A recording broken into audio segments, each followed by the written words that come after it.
Well, there's some hope left in America in the form of some judges, our judges. Last week, a Florida judge removed our face masks, and on Monday, Louisiana U.S. District Judge Robert Summerhays temporarily blocked Biden from ending the Trump-era Title 42 policy after a lawsuit brought by 21 Republican-led states. Summerhays was always appointed by Donald Trump, a reminder that every single election matters, every single vote counts. Let's bring in Oklahoma's Republican Senator James Lankford. Senator, a quick thought on this, because this is going to get caught up in the courts, but your thoughts. Will we end up repealing Title 42 or will it stay?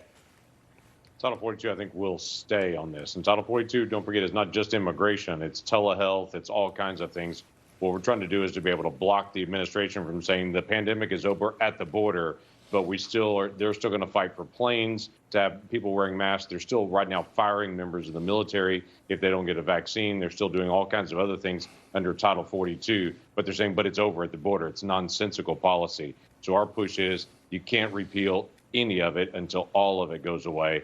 And we want to continue to be able to fight through that process. It's always intended to be temporary, but it can't be just pick and choose. The silver lining to all this is that they keep on being ridiculous about all this. Come November, it's going to be even a bigger red tidal wave coming their way. Senator, your latest edition of Federal Fumbles is out now, and you point to an amazing $10 trillion in government waste and fraud and stealing. Tell us about it. Yeah, this is something I do every single year, is to be able to walk through and remind the American people, and quite frankly, people in Washington, D.C., because we write this for the people that are here as well, to be able to see we have not forgotten about the $30 trillion in debt, the rapid acceleration that continues to happen in debt. It's become so bad, and most people are just saying, I'm not going to think about it, not going to talk about it anymore. They're moving on to other issues, and I'm reminding people we can't just move on.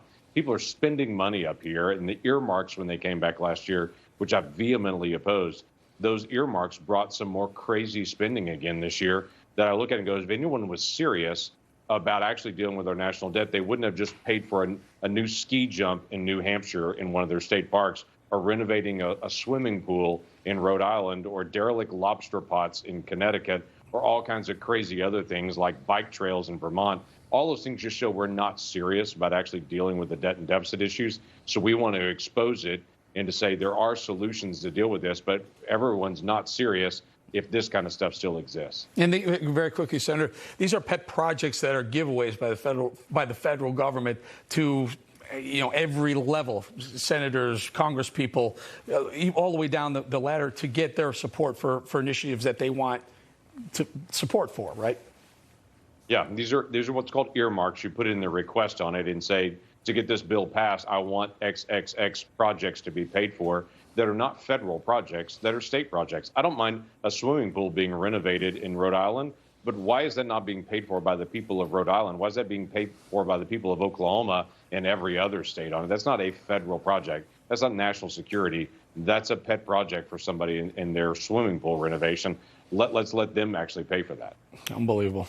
Unbelievable, the waste, fraud, and abuse that goes on in D.C. Senator, thank you for keeping an eye on that. Senator James Lankford, appreciate your time.